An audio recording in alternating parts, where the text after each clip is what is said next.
Constipation. आजकल constipation बहुत common है।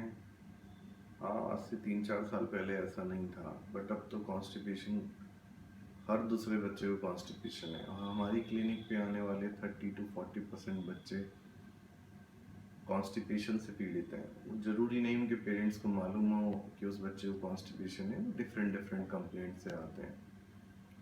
कुछ बच्चे पेट दर्द के साथ आते हैं, कुछ बच्चे भूख ना लगने की वजह से आते हैं, कुछ बच्चे जिनकी उल्टी ठीक नहीं हो रही इसलिए आते हैं, कुछ बच्चे जिनके स्कूल में पॉटी निकल जाती है, उनके कपड़े गंदे हो जाते हैं, कुछ इस वजह से आते हैं। तो इस अनेकों कारण से कॉन्स्टिपेशन का प्रेजेंटेशन हो सकता है, और जब हम उसे एनालाइज करते हैं तो हमें पता चलता है इसकी जो रूट कॉज है वो कॉन्स्टिपेशन। अब कॉन्स्टिपेशन क्यों इस समय इतना ज़्यादा होने लगा, ये कहना तो बहुत मुश्किल है, बट एज ए डॉक्टर मैं अपनी तरफ से सोचता रहता हूँ।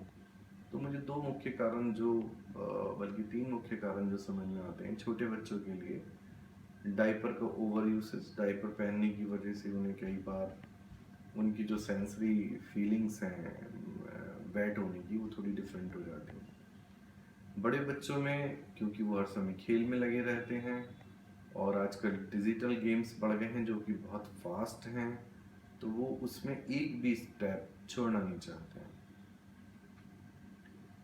दूसरा, वो स्टूल को होल्ड कर लेते हैं क्योंकि उन्हें लगता है उनके गेम का लॉस हो जाएगा। और खाने में जो पिज़्ज़ा, पास्ता, मैगी का प्रयोग ज़्यादा होने लगा है, जो कि रिफाइंड फ्लोर है, मैदा से बना हुआ है, और मैदा में बहुत ज़बरदस्त चिपकन होती है, वो आंतों के अंदर चिपकती चली जाती है। वो मैदा पानी एब्जॉर्ब नहीं करती है पेट में जाके, और टाइट हो जाती है। तो वो भी एक कारण हो सकता है। अब सॉल्यूशन तो देखिए पेट साफ रखना ही है इसका। कोई ऐसी दवाई या ऐसा कोई कोर्स नहीं है जो हम बच्चे को करा दें और वो उसके बाद उसे ये प्रॉब्लम दोबारा ना हो।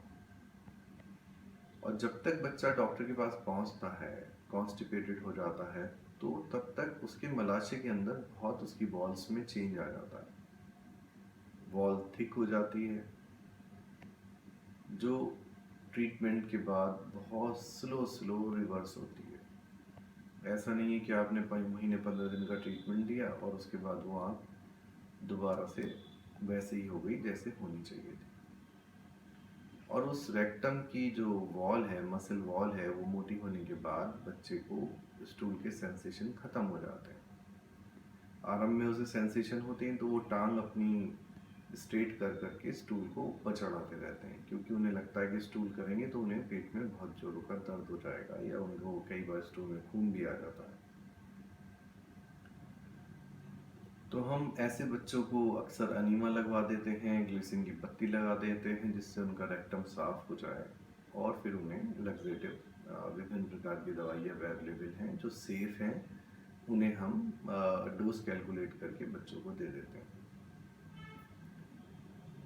कई बार बच्चों के साथ अब इसमें ट्रीटमेंट फेलियर का एक मुख्य कारण ये हो जाता है, जैसे 30 दिन में वो दवाई ख़त्म हो गई या 25 दिन में ख़त्म हो गई और किसी कारण वो दवाई दोबारा नहीं परचेज हुई, तो माँ के उसको बच्चे को अगले दिन फिर कॉन्स्टिपेशन हो जाता है। माँ के दिमाग में भय आता है कि दवाई पर निर्भर हो गया बच्चा, इसे तो दवाई की आदत पड़ गई है, जबकि ये सत्य नहीं है। अभी उसका रेक्टम सही नहीं हुआ है। अगर रेक्टम सही हो जाता तो उसे ऐसी प्रॉब्लम दोबारा नहीं होती। तो आप जब कॉन्स्टिपेशन का इलाज करते हैं तो मान के चलिए आपको इसमें महीनों लग जाएंगे ठीक करने में। दवाइयों के अलावा और मॉडिफिकेशन क्या कर सकते हैं, जैसे हाई फाइबर वेजिटेबल्स हैं, फ्रूट्स हैं, इस पे बच्चे की निर्भरता को बढ़ाना, और बच्चे को कि सोने जागने का टाइम सुनिश्चित करना। जैसे रात को 9 बजे सोता है तो 9 से 9:30 बजे के बीच में सुला दीजिए। सुबह 7 बजे उठता है तो कोशिश करिए कि अगर वो बच्चा स्कूल जाने वाला है तो उसे 20 मिनट पहले और उठाइए। अन्यथा ये होता है कि बच्चा उठते उठते थोड़ा देर कर देता है।